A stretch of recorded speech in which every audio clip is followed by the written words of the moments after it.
Welcome friends to the Secret Doctrine webinar. This is our third class, and today we are going to finish with stanza 7 from the first volume. In the second part of the series we are going to explore some shlokas from the second volume, which elaborates on the subject that we are going through right now. But before we proceed with stanza 7, let us go back to study a couple of shlokas from stanza 6. In the previous series, I said that there were two shlokas that appear to be out of place. Blavatsky recognizes that these two shlokas break the continuity of what the stanza 6 is saying, but she said that it was necessary to place them there. In the way that I see it, these two shlokas are better here. They follow more the story that the stanza 7 is talking about. So we will read them now and then proceed with the stanza 7. So far in the stanza, we have seen how the monad, the divine spark, evolved at the beginning of this planetary chain through the different kingdoms of nature. This was already a human monad, but it has to experience in a new planetary chain the different kingdoms before it can proceed with the human evolution. So we stopped at the point where the body, a human form, is generated by the sixth order of celestial beings and by the seventh, and the point where the fifth order of celestial beings have to come and help to incarnate in these bodies, or to awaken the mind of the monads that are incarnating in these bodies. We are going to see all this in more detail in the second part of this series. But this is the point where we are going to resume these two shlokas from stanza 6. So stanza 6, shloka 5 says, "At the fourth," and Blavatsky adds, "round or revolution of life and being around the seven smaller wheels." So at the fourth round, the sons are told to create their images. 1/3 refuses, 2/3 obey. So let's start with the first statement. At the fourth round or revolution of life and being around the seven smaller wheels. So the seven smaller wheels are the seven planets or spheres or globes that constitute our planetary chain. And Blavatsky says, that which is meant by the qualification the fourth is explained as the fourth round only on the authority of the commentaries. It can equally mean fourth eternity as fourth round, or even the fourth our globe. For as will repeatedly be shown, our planet is the fourth sphere on the fourth or lowest plane of material life. So first here we have a feature of the shlokas in their symbolic language. The original shloka says simply at the fourth. And then according to the context, the student has to try to figure out whether it is the fourth round, the fourth planet, the fourth plane, as Blavatsky says. This is because, as we have explained in the past, the shlokas are a kind of mathematical formula, if we want to put it that way. Actually, Blavatsky mentions this. And that formula can be applied to explain nature processes or natural processes on different levels. So if the language is too specific, then you can apply it only to that specific process. But because nature follows the same pattern, when the language is vaguer, is more symbolic, it's more open, then you can apply to different processes, different planes, different times in the evolution of the cosmos. And that, of course, adds a difficulty when the student has to try to understand the meaning of the shlokas, but it gives the shlokas a lot of flexibility. So Blavatsky says that there are some commentaries to the shlokas that Blavatsky had access, and she says in the commentary they explained that in the current context of what we are exploring right now, this fourth means the fourth round.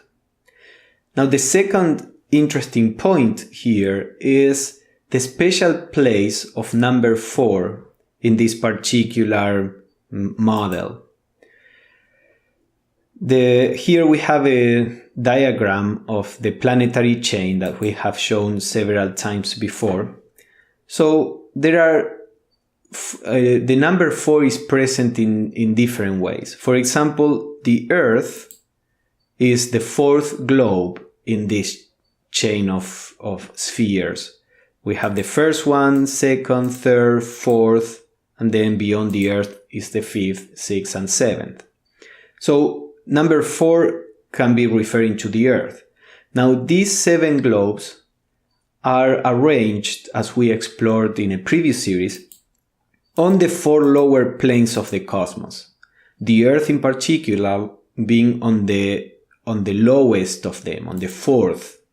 These 4 planes is what in Kabbalah, at least according to Blavatsky's interpretation, this is called the tetragrammaton. The tetragrammaton, which means the 4 letters that compose the name of the deity, is the field of cosmic evolution, or at least the cosmic evolution that we can think of as being related to differentiation and separation and form, because the 3 higher planes are beyond what, at least at this point, we can conceive of.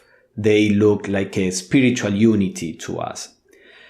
So you can see that the 4 may refer to the Earth, to the planes, or also to the rounds. Remember, we said that evolution goes around this planetary chain, these globes, 7 times. So what Blavatsky is saying is that this word refers to the 4th revolution around these globes. And this is what she explains. It so happens that we are in the 4th round right now, at the middle point of which the perfect equilibrium between spirit and matter had to take place. So at this point, we are not only in the 4th lower plane, on the 4th globe, but we are also on the 4th round of evolution out of 7 around this planetary chain. And this is where, according to Blavatsky and her teachers, spirit and matter are in equilibrium. That doesn't mean balance. It means that neither matter is stronger than spirit, nor the other way around. When matter is stronger than spirit, as it is, for example, in the mineral kingdom, there is, of course, no conflict. Spirit is dormant. When spirit is stronger than matter, as it may be in the Buddhas, there is no conflict either. But when spirit and matter both have a similar strength, then there is conflict between these two tendencies.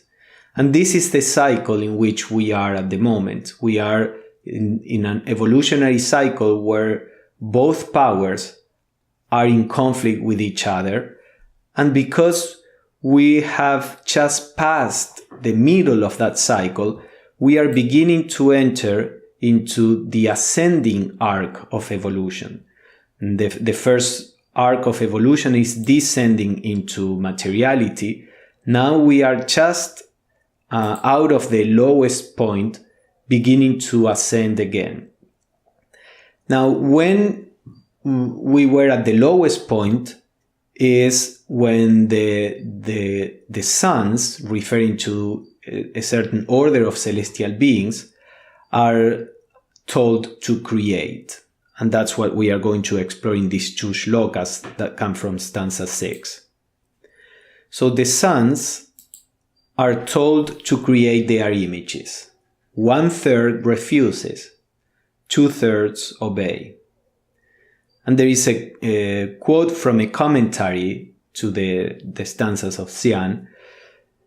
The holy youths, the gods, refused to multiply and create species after their likeness, after their kind.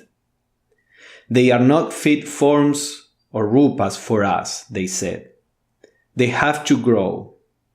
So they refuse to enter the chayas, the shadows or images of their inferiors. Thus had selfish feeling prevailed from the beginning, even among the gods, and they fell under the eye of the karmic lipikas. We are going to see all this in far more detail in the second part of this series. But at some point, when they had to get involved with the evolution of physical humanity, they are told to get involved in this, and they refuse because they say that the forms, that the physical bodies of this very early humanity, which was hardly different from animals, the forms, they said, have to grow, has to evolve, have to improve. And they refused to enter into these forms. That were the chayas, shadows or images. Remember, we said that the sixth order of celestial beings creates an ethereal body, this astral body or astral image, which little by little begins to be solidified by the nature spirits. So these dhyanis, these gods, these celestial beings, refuse to enter into these early bodies because they say that they are not ready, that they are not good enough for them to incarnate. Now, the commentary says that in doing so, there is some kind of selfish feeling.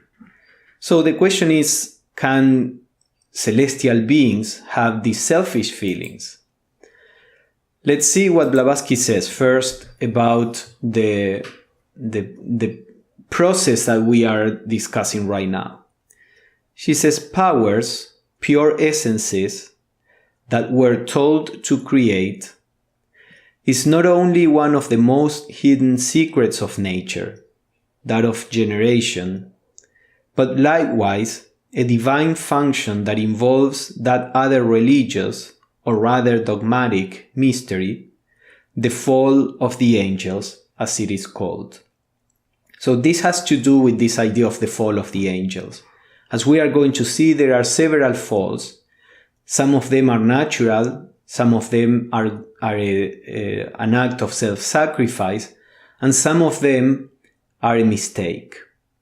So this all has to do with the general idea of the fall. And she says, it has already been stated that to become a self-conscious spirit, so the spirit would be the monad, in order to develop self-consciousness in that monad, the spirit must pass, or the monad must pass, through every cycle of being, culminating in its highest point on earth in man. So the monad has to go through the mineral kingdom, vegetable, animal, and the highest of the kingdoms on earth, because there are higher kingdoms than human beings, but these are celestial beings. So the highest point on earth is a human being. Now, it is a universal tradition, she says, that before the physiological fall, the propagation of one's kind, whether human or animal, took place through the will of the creators or of their progeny. This was the fall of spirit into generation, not the fall of mortal man. So she talks about two falls here, the fall of the spirit and then the fall of the mortal man. Now, the fall of the spirit is simply this engaging of the celestial beings and the engaging into a material experience. So this is when the angels fall into generation, into being born and reproduce. And then there is the fall of the mortal man, which refers to something slightly different. We will see all this better in the second part. But at the beginning, human beings and animals were not quite material. They were still more ethereal, Blavatsky says. And they didn't reproduce by sexual means because their bodies were not really dense and material. So they could reproduce more like in a kind of transition or duplication like we see with cells, for example. When we have two cells, they just divide. And that seems to be the way that at the very early stages of human and animal evolution, reproduction took place.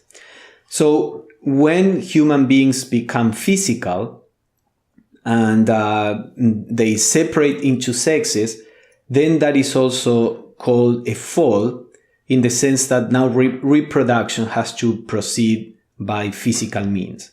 So there are two falls here, as I was saying, just to summarize: the fall of the spirit into matter, and then the fall of the material human being into generation, into physical reproduction.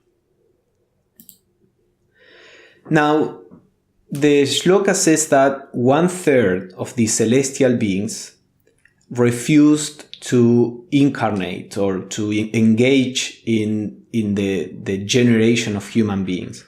Now, Blavatsky was asked, did these beings that refused to incarnate know they were doing wrong?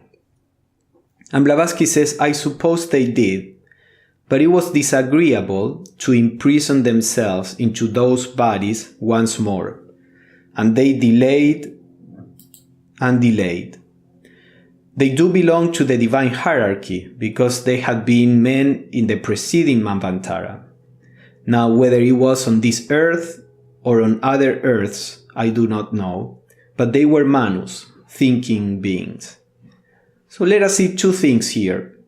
First, you can see how good and evil is relative according to the stage of evolution. This we can even see in the psychological growth of a child, for example. For a child, it is good to generate a self-centered sense of I-ness. The child begins to develop these ideas of mine and me and what I want. If there is some problem in the growth of the child and the child doesn't develop that ego, then in most cases that person has a lot of difficulties dealing with the world, with people, with situations. So there is a time to develop an ego, but then as the child grows up in a healthy and wise adult, that ego should be transcended as much as possible. So there is a right time to generate an ego, and there is a right time to go beyond the ego. So the same with being spiritual or material. At the point of evolution that we are exploring right now, when the wave of evolution was going into matter, what was right was to become more material. What was wrong is to aspire to remain spiritual. So these celestial beings that were on the spiritual planes, they didn't want to engage in this experience of being material, of being embodied. They wanted to remain spiritual, pure, in a meditative state. And that was a mistake at that point in evolution. And at this point in evolution, that's what we need or the direction in which we need to go. So today, what was wrong at that point in evolution is what becomes our goal at this point in evolution. So you can see how good and evil are always relative, because whatever is good is that action or attitude that is in accord, that is in tune with the motion of the whole cosmos. If you go along with where the cosmos is going, then you are doing good. If you go against it, then you are doing something wrong. So these celestial beings were spiritual, and when to the perspective of incarnating into these material bodies and submitting themselves to matter and to reproduction and to all this, when seeing this, they said, not yet. Let us let nature to go on, to develop it more. We want to stay a little longer in a pure spiritual state. But that was not the right action, because the cycle of evolution required them to incarnate. Now, Blavatsky says that they are celestial beings, which were human beings in a previous cycle of evolution, a previous Manvantara. And then she says whether on this planet or on a previous planet, I don't know. Now, remember that both the fifth order of celestial beings and the fourth order of celestial beings are involved in the providing the bodies, the human forms, with the mind. We are the fourth, we as these Atma Buddhi Manas, this divine spark, are the fourth order of celestial beings who have to acquire experience incarnated. But also Blavatsky says that the fifth order is involved in a similar way. And as we are going to see, some of these celestial beings of the fifth order incarnated also in human beings. My impression is that, as we are going to see in the second part, those beings who refuse to incarnate are part of our own order, of the fourth celestial order. These are monads that became human in a previous evolution, maybe in a previous planetary chain or in a previous round. Becoming human means that we develop a certain mind, a certain intelligence, but not necessarily wisdom. So you have these spiritual entities with a certain level of free will and intelligence, but not with the wisdom to understand, to see the bigger picture. This is why the celestial beings have to continue their evolution by being incarnated. Once we finish the experience as a human being and reach enlightenment, then we understand the whole process, and that particular monad would not make a mistake like this. So although it is not very clear what beings were the ones that refused to incarnate, to me it makes sense that it was a group of the human souls which are now incarnated, a group of them that refused to become more material, as we were saying. Now, this brings us also to a certain idea. Normally we tend to think of God and the angels as being perfect, as being not really related to us. They are completely different species from what we are. But that is not the point of view in the esoteric philosophy. Angels and human beings are the same kind of entities. It's just that we are experiencing the universe in different ways, as we explored or explained in the previous classes here. We are some angels that need to experience the physicality right now. There are other angels that already went through this and they have a wisdom that was acquired. And there are other angels that have not yet gone through this, and they will have to become a human being in some other cycle of evolution. So there is a continuity between celestial beings and human beings, but also all celestial beings, all the orders are evolving, are learning, are not perfect. From the point of view of the esoteric philosophy, the reason why these celestial orders are still engaged in evolution in some way or the other, whether working on the physical bodies of the human beings, or working on connecting the inner principles, or whatever they do, that is part of their learning process, of developing a skill, of learning how to be a builder in the cosmos. So no celestial being is perfect. All celestial beings are in a process of learning how to do this job. Of course, the learning is a symbolic way of speaking, and there, as Blavatsky says, and we are going to see, there are some failures, but these are failures that are not going to make a planet disappear. Let's see, for example, Blavatsky says the demiurgos, and this is a Greek word that means these builders or creators that are divine. And the demiurgos is no personal deity, but only the aggregate of the Dzyan Chohans, or celestial beings, and the other forces, the elemental forces, for example. So what we call the creator, Blavatsky always refused to talk about the creator as this single being. She says the creator is a general collective name for all these forces, these creative forces in the universe. Just like when you say an army, there is not a being that is the army. The army is the collectivity of the soldiers. So the creator, the demiurgos, in Blavatsky's view, is the collectivity of the creative powers.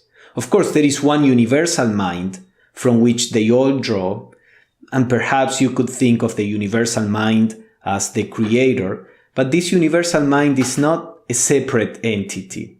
The Dzyan Chohans are entities.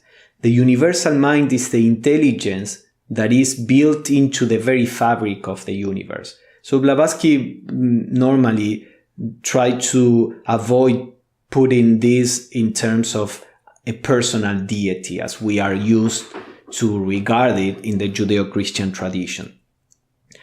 So she says that the process of evolution is not always perfect, that process of evolution is not always perfect, and since however many proofs it may exhibit of a guiding intelligence behind the veil, it still shows gaps and flaws, and even results very often in evident failures.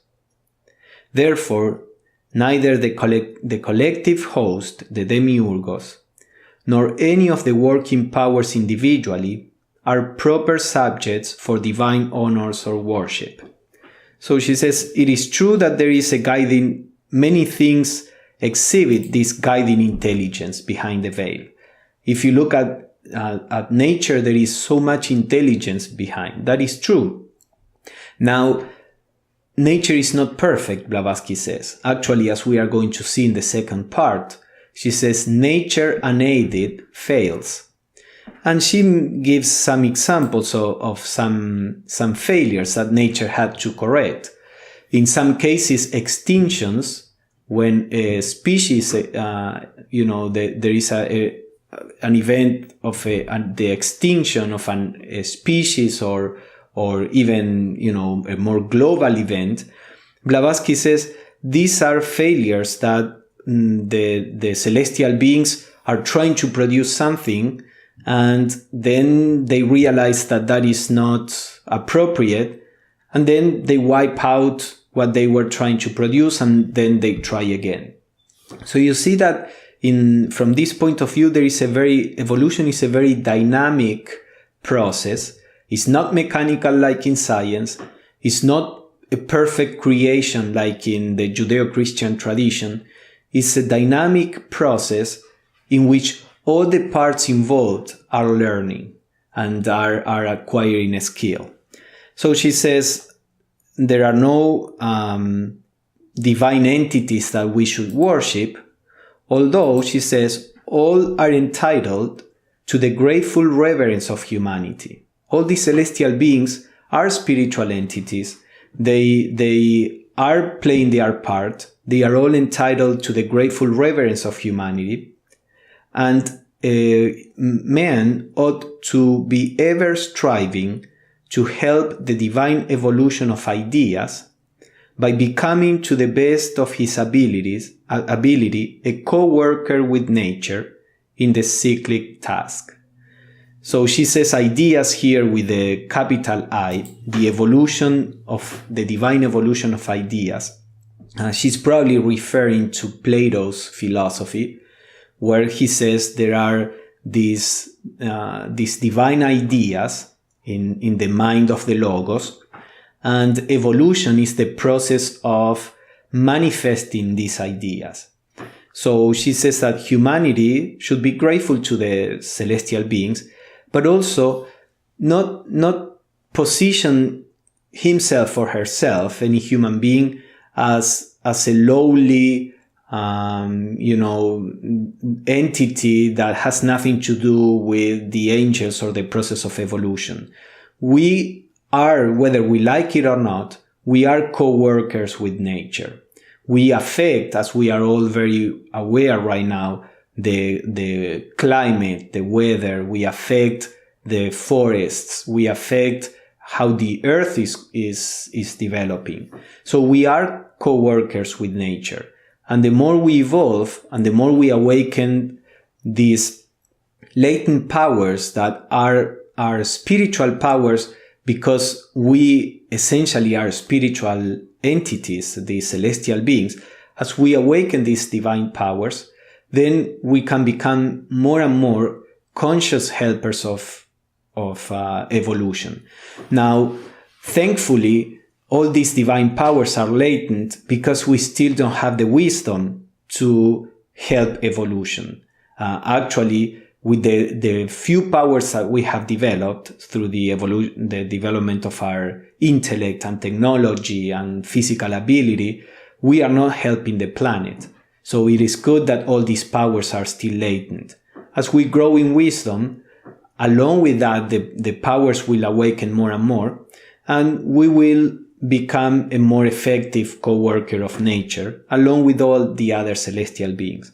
So you see, this is the picture of that the esoteric philosophy proposes, and therefore we are also a responsible part of how the earth evolves, how the animals evolve, and the other kingdoms of nature. So, having refused to create, the next shloka says, the curse is pronounced. They will be born in the fourth, and now Blavatsky adds race, suffer and cause suffering. This is the first war. So the curse is pronounced. They will be born in the fourth race, suffer and cause suffering. Blavatsky says that this phrase, the curse is pronounced, does not mean in this instance that any personal being, God or superior spirit pronounced this curse, but simply that the cause which could but create bad results had been generated, and that the effects of a karmic cause could lead the beings that counteracted the laws of nature, and thus impeded her legitimate progress, only to bad incarnations, hence to suffering. So, because of this decision, a negative karmic cause was generated that later produced suffering. We will see this more specifically later, as I keep saying. But Blavatsky says that, as we will see here, that basically the problem is that because they refused to incarnate at the right moment, the bodies that were meant for them to incarnate, they kept on reproducing themselves. But with each generation, because the bodies didn't have the guidance of the incarnated celestial being behind, with each generation, these bodies became less and less fit for a spiritual entity. So Blavatsky says, it is true that these beings have fallen, in one sense, but not through pride, only through unwillingness to imprison themselves, as I have just said, in finite, limited form. So here we see a second or a third fall. One was the correct fall of the spirit into matter to experience all the planes in the universe. The other fall is the fall of the mortal man, meaning when humanity becomes physical, the fall into physical generation and everything that this means. You have to feed yourself, you have to take care of your body. Now you are a physical being. That is a second fall. Those two falls are natural. But then there is this third fall, which are the angels that refused to engage in this process of generation. Then they fell, in the sense that they fell out of sync with evolution, so to say. Now, Blavatsky says the fall was not through pride. You know, in the Christian version, when they talk about Lucifer or Satan, the idea is that Lucifer fell from heaven because of pride, because he wanted to be like the gods, or like God in that case, and that pride made him fall. Blavatsky says no, that was not the reason. It's not that the celestial beings wanted to be like God. It's just that they wanted to remain in a spiritual state, and they were unwilling to give that up so that they would become limited by matter. So that is the reason for their fall. She says, they were gods whom the law of evolution compelled to descend into matter, that is to say, to fall. That was a natural fall that they should have followed. But instead of submitting quietly to the law and incarnating at the proper time, they delayed until man had brutalized himself in his ignorance, and thus defiled themselves and the bodies which the law compelled them to inhabit. So this is what I was saying. The part of humanity that remained devoid of a spiritual entity behind became more and more brutalized, as Blavatsky says there, and these bodies became less fit for the incarnation of a celestial being, the incarnation of a soul. And then at some point, the karmic law forced them to incarnate in these bodies that were less appropriate even than the ones that they rejected, and therefore they were very limited in their power to guide the body.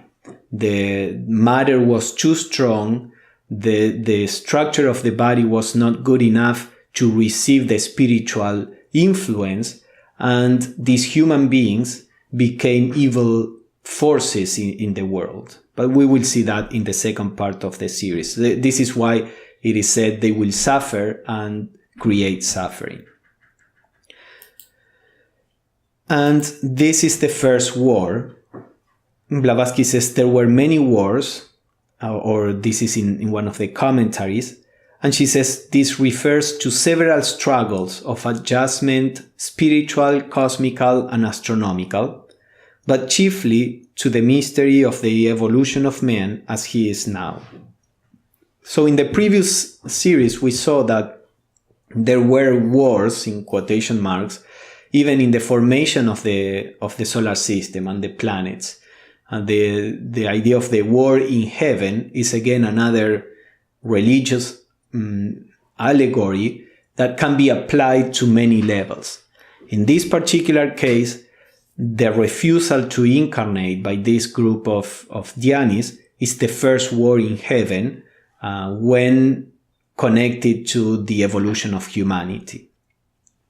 So these are the two slokas that we are bringing from the stanza 6, and now we are going to continue with stanza 7, that once all the celestial beings that had to incarnate finally incarnated, now they start evolving as human beings. And this is where the stanza 7 picks up. From the firstborn, the primitive or the first man, the thread between the silent watcher and his shadow becomes more strong and radiant with every change or reincarnation. The morning sunlight has changed into noonday glory. So the silent watcher, here is a diagram to understand the references. The silent watcher would be the triple monad, Atma Buddhi Manas. The shadow would be the personality, the physical body with its vitality and the ethereal model, and then the emotions or passions. And the thread is what unites the two. This is sometimes called by Blavatsky Antahkarana. It's a Sanskrit word that means the inner organ or the inner cause. And this is like the communication between the higher and the lower.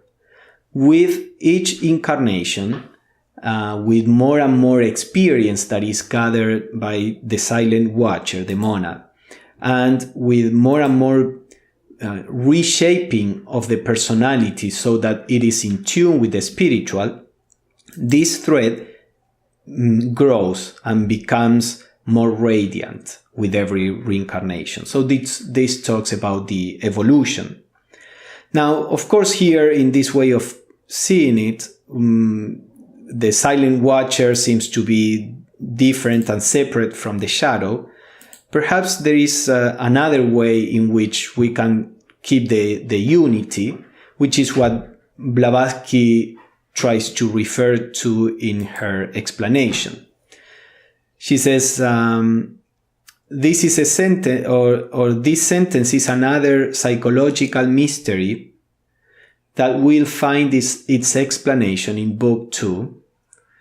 For the present, it will suffice to say that the watcher and his shadows, the latter numbering as many as there are reincarnations for the monad, that the watcher and his shadows are one. The watcher, or the divine prototype, is at the upper rung of the ladder of being, and the shadow at the lower. So the shadow is the watcher, but in its lowest expression, and the watcher, you could say, is the shadow, but in its higher expression. So there is a continuity, there is a oneness there. So perhaps this idea of that the sun, the morning sun, becomes the radiant mid sun, can be a better allegory to keep this idea of the unity. You know, the shloka says the morning sunlight has changed into noonday glory. So maybe at the beginning of evolution, we can see the human being as having very little of the spiritual influence, being able to, to feel the sphere of consciousness of a human being. The blue representing more the material influence. And then as evolution proceeds, the spiritual influence grows more and more until we have a form that is basically a vessel or a vehicle for the spiritual influence itself. So maybe in this kind of allegory, we don't have to separate so much the higher from the lower. In any case, the 7th shloka says, "This is thy present will, set the flame to the spark. Thou art myself, my image and my shadow. I have clothed myself in thee, and thou art my Vahan, vehicle. To the day be with us, when thou shalt re-become myself and others, thyself and me. Then the builders, having donned their first clothing, descend on radiant earth and reign over men who are themselves."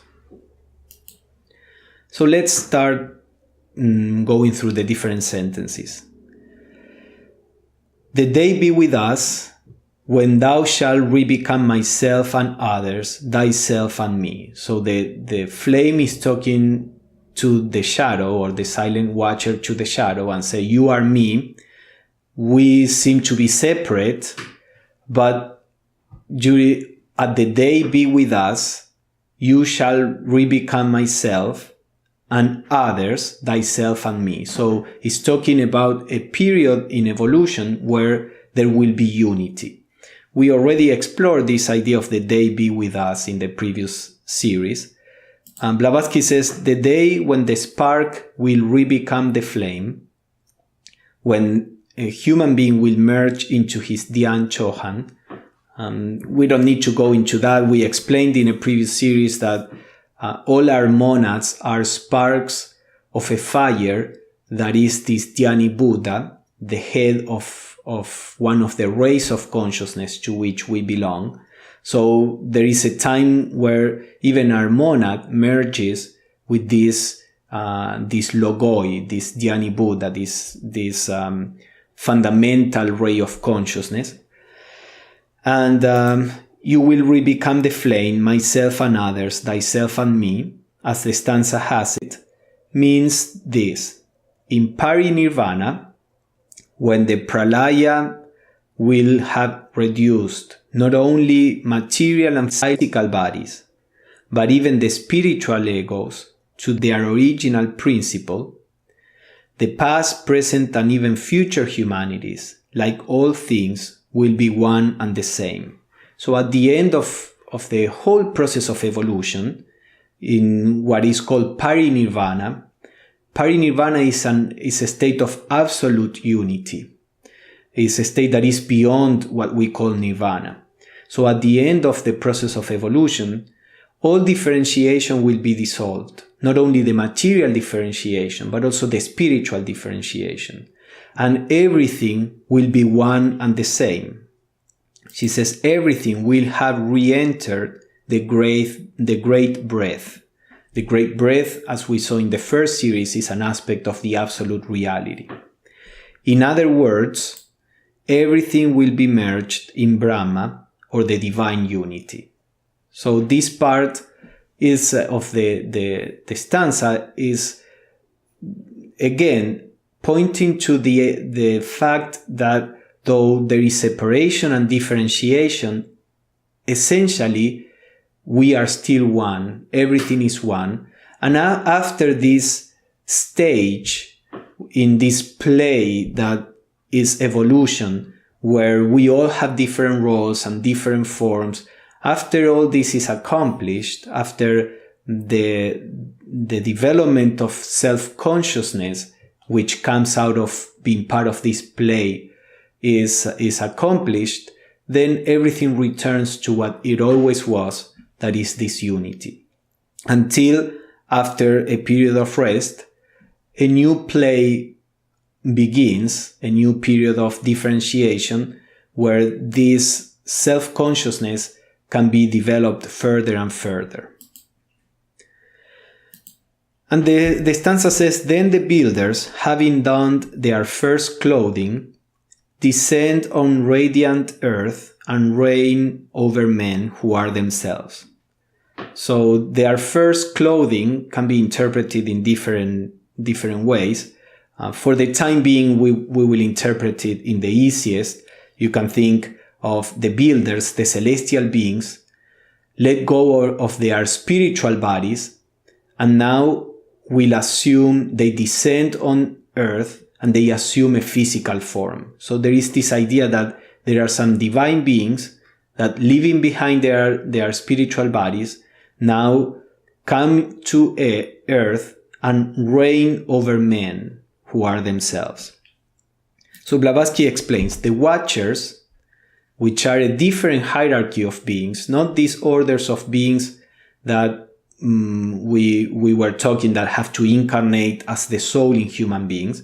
The Watchers belong to another order of being, and says the Watchers reign over men during the whole period of Satya Yuga. Satya Yuga is, as we are going to see next, is a Sanskrit term and can be translated as the Golden Age. So the Watchers reign over men during the whole period of the Golden Age, and the smaller subsequent cycles, yugas, down to the beginning of the third root race, the third evolutionary stage of a human being. After which stage, it is the patriarchs, heroes, and the manes, and Blavatsky refers to the Egyptian dynasties that are called the manes, the incarnated Dhyanis of a lower order add to King Menes and the human kings of other nations. All were recorded carefully. So you see that at the beginning, during the Golden Age, the gods took incarnation and reigned over men. After the third root race, it was a lower order of Dhyanis, of celestial beings, that incarnated to become the guides of humanity. And then later on, it was human kings. It was probably the most spiritual among the humans who guided humanity. So you see that as time passed, at the beginning there is the guidance from the gods themselves, and as time passes, then this guidance is left more and more into our own hands. So before we go into that, let's see the 4 yugas. This is, as I said, a Hindu concept. There is the idea that the Satya Yuga was the first age, the Golden Age, which according to the Vishnu Purana and the Bhagavatam, it lasted for close to 2 million years. This is the age where the gods walked among men. Now you can see in many traditions this idea of the Golden Age where the gods were among us.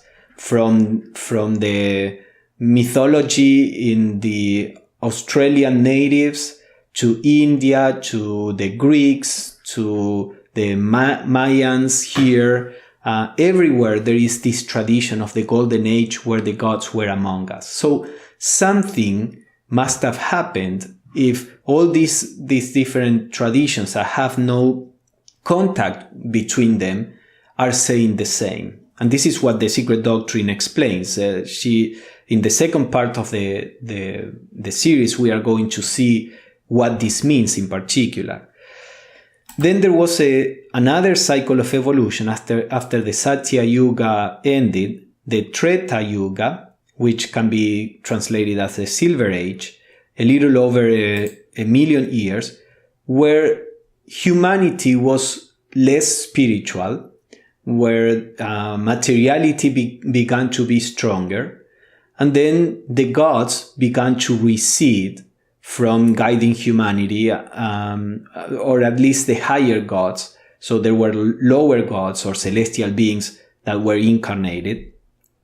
Then the Dwapara Yuga, which is the Bronze Age, which lasts for less than a million years.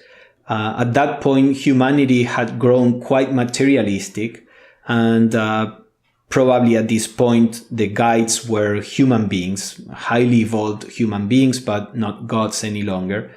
And then the Kali Yuga, the Iron Age, which according to this chronology lasts for over 400,000 years. This is the age in which we are right now, where the guidance is not done. Those who guide humanity are not gods, neither higher nor lower, are not spiritually enlightened people, but are the people who are greedy, materialistic, selfish. That is one of the qualities of the Kali Yuga, the Iron Age. So you can see that in humanity right now, the people who take the lead, most of them are people who are not like the philosopher king of, the Greeks, for example. So these 4 cycles compose a Mahayuga, a great cycle of over 4 million years. So let's see what Blavatsky said about this. The Secret Doctrine says that the Dhyani Buddhas, these are the highest gods, the highest celestial beings, of the 2 higher groups, namely the Watchers or the Architects, furnished the many and various races with divine kings and leaders. So this is the idea that these very high celestial beings incarnated and became the divine kings and leaders of the various races around the world. It is the latter who taught humanity their arts and sciences, and the former who revealed to the incarnated monads that had just shaken off their vehicle of the lower kingdoms from the animal kingdom, and who had therefore lost every recollection of their divine origin, they taught the great spiritual truths of the transcendental worlds. Thus, as expressed in the stanza, the watchers descended on earth and reigned over men who are themselves.